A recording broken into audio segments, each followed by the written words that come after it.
और इस पंचम महायज्ञ में पधारे सभी सम्मानित आचार्य गण, और मैं कहूँ कि इस पूरे विशाल महायज्ञ को संचालित करने में जिन लोगों ने भी कार्यकर्ता के रूप में, महाराज जी के शिष्य के रूप में अपना समर्पण प्रस्तुत किया है, उन सभी सम्मानित देवतुल्य अपने भाइयों को, आदरणीय एल.के. श्रीवास्तव जी को, और उपस्थित महाराज जी के भी आशीर्वाद वचनों से निकल रहा था कि लोकतंत्र है रानी का बेटा या राजा का बेटा, राजा नहीं बल्कि रानी और पटरानी, रंक और राजा दोनों एक समान है, यही लोकतंत्र है। यानी राजा के रूप में बैठी हुई भारत भूमि पर यह विशाल जन समुदाय और महाराजा के रूप में महाराज जी स्वयं जब आसीन हैं, तो फिर जब राजा ही आसीन है तो यज्ञ करने से कौन मना कर सकता है।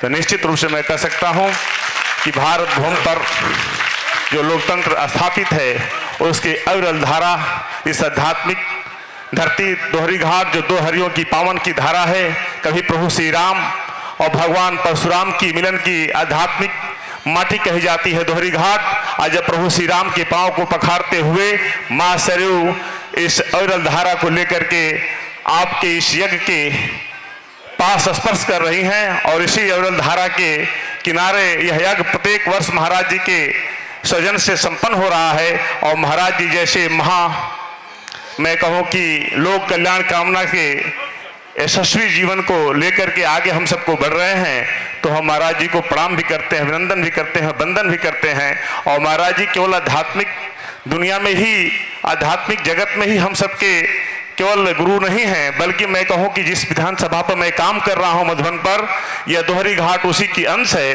इस नाते हम सबके मधुबन विधानसभा में इस परिवार के मुखिया भी हैं।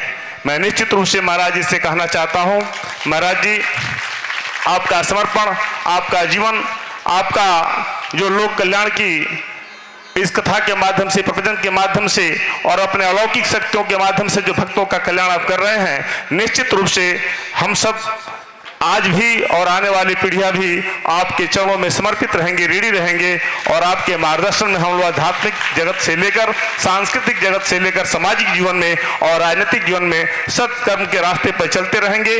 जन सेवा नर सेवा यानी नारायण सेवा है, जनता की सेवा में हम सबका जीवन समर्पित रहेगा। कहीं भी अपने आचरण से कभी हम लोग कुछ ऐसा नहीं करेंगे जिससे कि इस पंडाल में मुझे कई बार आने का अवसर मिला है, अनेकों बार मैं यज्ञ में आया हूं, और जब जहां महाराज जी का संदेश मैं पाया मैं पहुंचता रहा। निश्चित रूप से अपने कर्म आचरण से हम सब इलाके के सम्मान को, यश को, विकास को एक नया आयाम स्थापित करेंगे। आपके चरणों में प्रणाम करते हुए अपनी वाणी को विराम देता हूं।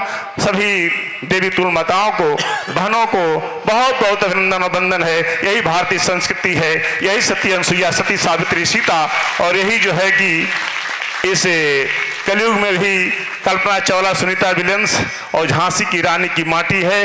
निश्चित रूप से आप सबका अभिनंदन वंदन करते हुए अपने वाणी को विराम देता हूं। एक बार जोरदार उद्घोष हो जाए, सद्गुरु महाराज की, सद्गुरु महाराज की। अभी आप लोग पूर्व प्रत्याशी मधुबन विधानसभा भरत भैया को सुन रहे थे।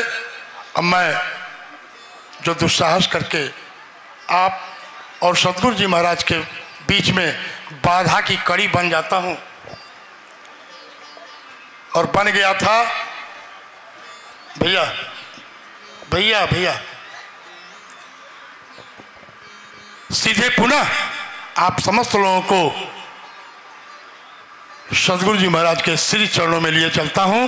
आप लोग वहां ध्यान मग्न होकर के पूर्व की भांति ही फिर अमृत वचनों का श्रवण पान करें और लाभ उठाएं। ओम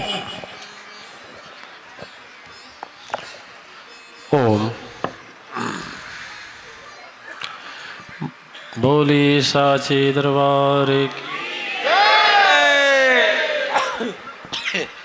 सद्गुरु अम्बे अवतार की जय। दिव्य आत्माएं, मैं आप